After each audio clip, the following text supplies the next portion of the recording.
Et si tout ce que vous pensiez savoir sur Kadhafi était un mensonge?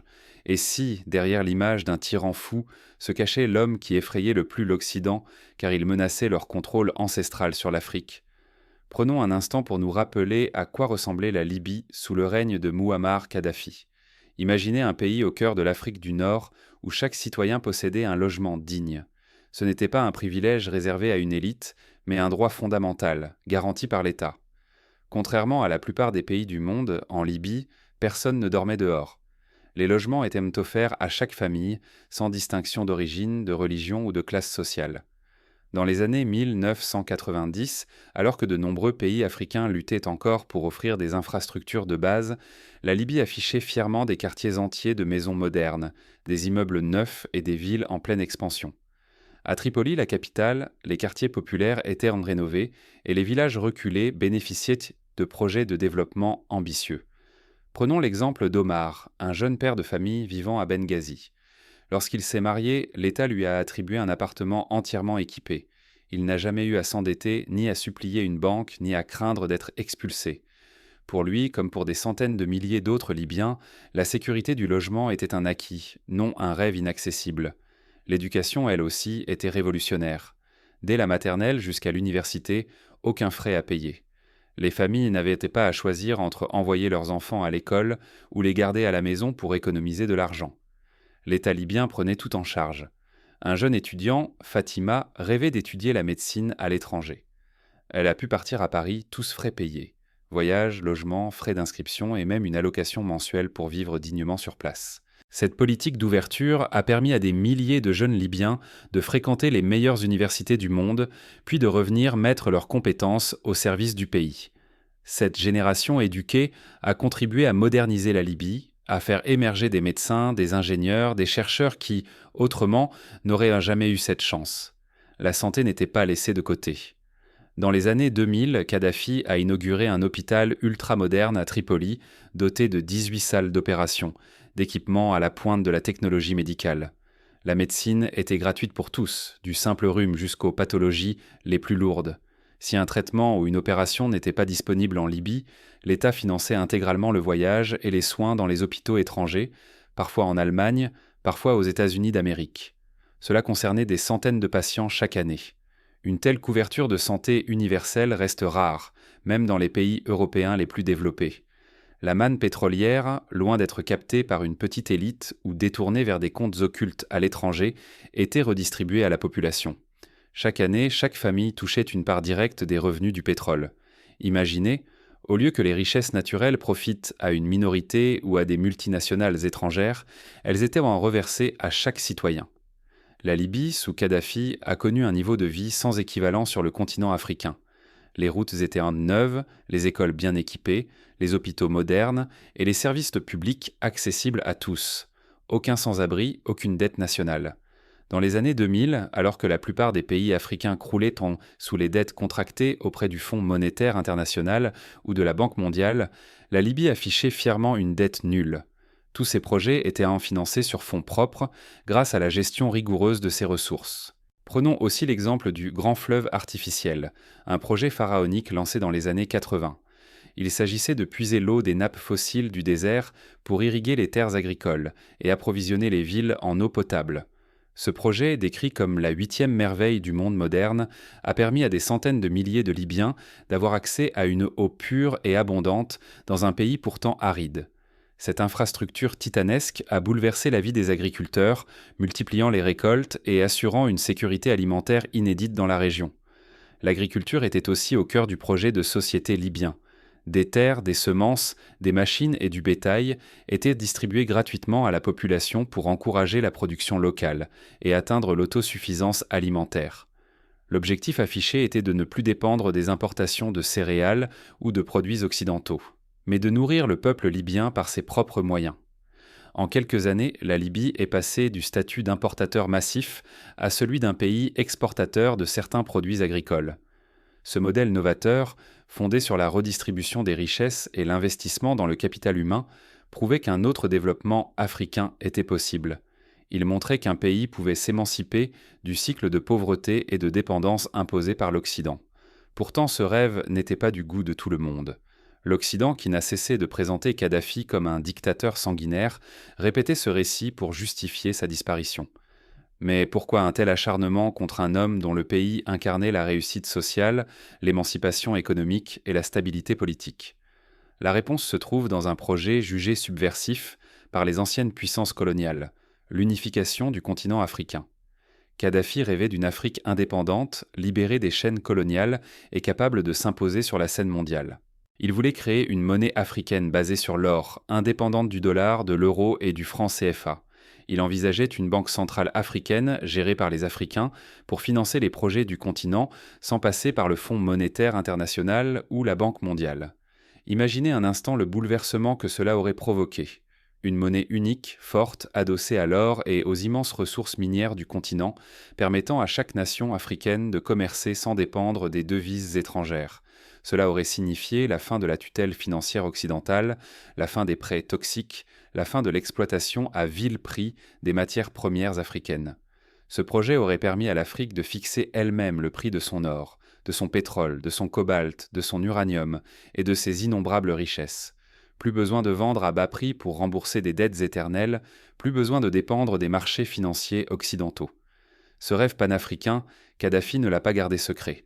Il l'a porté haut et fort devant l'Organisation de l'Unité africaine, puis l'Union africaine. Il a financé des sommets, soutenu des projets d'intégration régionale, aidé les pays en guerre à retrouver la paix. Plus d'une fois, il a payé de sa poche les frais de fonctionnement de l'Union africaine, pour que les réunions ne soient pas reportées, faute de budget. Il a proposé un passeport africain commun, permettant à chaque citoyen de circuler librement sur le continent, et une armée panafricaine capable de défendre l'Afrique contre toute agression extérieure. Pour l'Occident, ce scénario était un cauchemar, car une Afrique unie, riche et indépendante, aurait mis fin à des siècles de domination et de pillage. Des documents secrets, aujourd'hui rendus publics, révèlent l'ampleur du complot occidental pour maintenir l'Afrique divisée, pauvre et dépendante. Dans les années 2000, des notes confidentielles américaines et européennes ont circulé, alertant sur le danger de voir les pays africains rejeter le dollar, l'euro ou le franc CFA. Les puissances occidentales craignaient de perdre le contrôle sur les ressources stratégiques du continent, sur les marchés captifs où elles écoulent leurs produits et sur l'immense réserve de main-d'œuvre bon marché qu'incarne l'Afrique. Des réunions secrètes se sont tenues à Paris, à Londres, à Washington pour élaborer une stratégie de riposte. Le mot d'ordre était clair, empêcher à tout prix la réalisation du rêve de Kadhafi. Pour y parvenir, l'Occident a usé de tous les moyens. Pression diplomatique, sanctions économiques, campagne de désinformation, soutien à l'opposition interne. Les médias ont relayé sans relâche une image caricaturale de la Libye, décrivant Kadhafi comme un fou dangereux, un tyran sanguinaire, un obstacle à la démocratie. On a occulté les avancées sociales, les progrès économiques, la stabilité politique. On a grossi les moindres incidents, inventé des crimes, amplifié les divisions tribales. La stratégie était de préparer l'opinion publique à une intervention militaire présentée comme une opération humanitaire. Cette méthode n'est pas nouvelle. Elle rappelle ce qui s'est passé en Irak en 2003, lorsque l'Occident a fabriqué de toutes pièces le prétexte des armes de destruction massive pour renverser Saddam Hussein. Là aussi, la vérité a été sacrifiée sur l'autel de la géopolitique et des intérêts économiques. La Libye, en 2011, a connu le même sort. Une coalition internationale a bombardé le pays, renversé le régime, semé le chaos. Au nom de la démocratie, on a détruit l'État le plus prospère d'Afrique du Nord. Les conséquences ont été dramatiques. Effondrement des institutions, explosion de la criminalité, prolifération des milices, trafic d'armes et d'êtres humains. Des marchés aux esclaves ont même réapparu, où des migrants africains sont vendus aux plus offrants. Ce spectacle d'horreur n'est pas le fruit du hasard. Il est le résultat direct de la destruction planifiée de la Libye, pour faire de ce pays un exemple dissuasif. Voilà ce qui attend ceux qui oseraient tant défier l'ordre établi. L'histoire regorge de tels exemples. Quand Patrice Lumumba a voulu libérer le Congo de la tutelle belge, il a été assassiné. Quand Thomas Sankara a tenté de rompre avec la France-Afrique au Burkina Faso, il a été éliminé. Kadhafi, à son tour, a payé de sa vie le prix de l'indépendance. Tous ces leaders ont eu un point commun. Ils refusaient la soumission, rêvant d'une Afrique forte, unie et respectée. Mais l'histoire ne s'est pas arrêtée là. Dans le chaos libyen, une nouvelle génération de résistants a vu le jour, portée par les peuples du Sahel. Le capitaine Ibrahim Traoré, au Burkina Faso et ses homologues du Mali et du Niger ont décidé de poursuivre le combat pour la souveraineté africaine.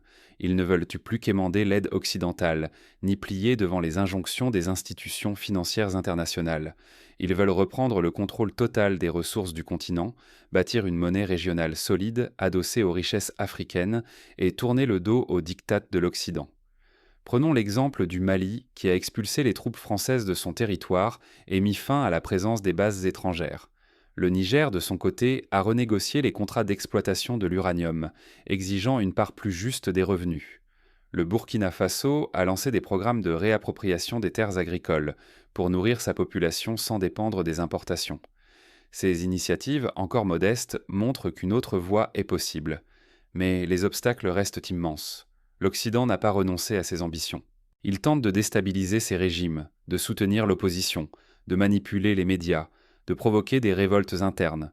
Les pressions économiques se multiplient, gel des avoirs, sanctions, suspension de l'aide au développement. Pourtant, la détermination des peuples du Sahel ne faiblit pas. Ils savent que la dignité n'a pas de prix, que l'indépendance ne se mendie pas mais se conquiert. Ce mouvement s'inscrit dans une longue tradition de lutte pour l'émancipation. Rappelons-nous la révolution algérienne qui a mis fin, après plus de 130 ans de colonisation, à la domination française. Rappelons-nous la lutte anti-apartheid en Afrique du Sud, menée par Nelson Mandela et l'ANC, qui a triomphé malgré la répression et l'isolement international. Chaque fois, la victoire a été arrachée au prix de sacrifices immenses, mais elle a ouvert la voie à un avenir de liberté et de justice. Aujourd'hui, la flamme de l'émancipation brûle à nouveau, portée par des peuples qui refusent de plier face à la fatalité. Au cœur du Sahel, une révolution silencieuse prend forme. Bâtir une économie souveraine, reprendre le contrôle de ses richesses, inventer une monnaie indépendante, loin des chaînes coloniales. Les nouveaux leaders appellent à dépasser les frontières héritées de la colonisation, à instaurer un passeport africain commun, à ouvrir un marché unique afin que chaque Africain puisse circuler, commercer et s'épanouir librement. Mais l'unité ne doit pas rester un slogan. Elle doit devenir une réalité quotidienne, forgeant la dignité par l'autodétermination économique et politique. Se libérer, c'est refuser d'être réduit à simple fournisseur de matières premières sous-payées et de consommateurs captifs de produits importés. Pour y parvenir, chaque citoyen, du vendeur ambulant jusqu'au chef d'État, doit choisir son camp. Le dilemme est clair, rester prisonnier du statu quo ou s'engager activement pour la souveraineté de l'Afrique. La vigilance est de mise. Derrière l'aide occidentale se cache souvent un piège. Les accords de coopération, les crédits bonifiés, les projets de développement sont parfois des instruments de contrôle, conçus pour maintenir la dépendance. La véritable indépendance ne s'obtient pas par la demande, elle se conquiert par l'action, la solidarité et la détermination. Si la révolution du Sahel échoue, ce sera la victoire éclatante des nostalgiques du colonialisme. La domination occidentale serait alors renforcée pour des décennies, étouffant à nouveau tout espoir de dignité et de prospérité. Mais si cette vague triomphe, toute l'Afrique pourra enfin écrire sa propre histoire, fière et debout. Le moment est venu de choisir entre deux voies irréconciliables, la soumission perpétuelle ou la renaissance africaine. Ce choix n'appartient pas seulement aux dirigeants, mais à chaque citoyen, à chaque communauté, à chaque génération. L'Afrique n'est pas condamnée à la pauvreté. Elle possède les ressources, l'intelligence, la jeunesse nécessaires pour s'élever. Ce qu'il faut, c'est la volonté de s'unir, de dépasser les divisions, de bâtir ensemble un avenir commun. Ce rêve d'émancipation, Kadhafi l'a payé de sa vie. Comment son projet d'union monétaire et politique a-t-il pu effrayer à ce point les puissances occidentales ? Parce qu'il remettait en cause l'ordre mondial établi depuis des siècles. Il montrait qu'un autre modèle était possible, où la richesse n'était plus exportée, mais utilisée pour le bien de tous. Il prouvait qu'un pays africain pouvait bâtir des routes, des hôpitaux, des écoles, sans s'endetter, sans se soumettre, sans sacrifier sa souveraineté. Son ambition d'une monnaie africaine solide, adossée à l'or, et d'une union politique puissante, a plus effrayé l'Occident que toutes ses armes réunies. L'histoire retiendra que, dans les années 2000, alors que l'Afrique semblait condamnée à la dépendance, un homme a osé défier l'empire financier mondial. Kadhafi n'a pas seulement rêvé d'une Afrique libre, il a posé les fondations de ce rêve. Son élimination a été une tragédie, mais son héritage survit dans le combat des nouvelles générations. Aujourd'hui, la vraie question est simple. De quel côté de l'histoire choisirez-vous d'être ? Tout au long de ce récit, une alternative centrale s'est dressée. rester spectateur impuissant ou devenir acteur du grand réveil africain. L'indifférence condamne l'Afrique à la relégation, à la misère sans fin et à l'humiliation. Mais l'action collective, dès à présent, peut élever tout un continent vers la liberté, la prospérité et le respect. Il ne s'agit pas seulement du sort de quelques chefs d'État, mais bien du destin de plus d'1 milliard d'individus. Chaque famille, chaque jeune, chaque travailleur a un rôle à jouer. Les choix faits aujourd'hui détermineront le visage de l'Afrique demain. Le silence et l'inaction ne feront que prolonger la dépendance, tandis que le courage et la solidarité ouvriront la voie à un futur de grandeur. Défendre la dignité africaine n'est plus une option, c'est une responsabilité historique qui interpelle chaque conscience, en Afrique comme ailleurs. Alors à chacun d'écrire la suite. Serez-vous parmi ceux qui regardent l'histoire passée ou de ceux qui la font avancer ? Demain, l'Afrique se souviendra de celles et ceux qui se seront levés pour elle. Le choix de la souveraineté, de l'unité et de la dignité est à portée de main. Il ne tient qu'à vous de le saisir pour que jamais plus le rêve africain ne soit confisqué par d'autres.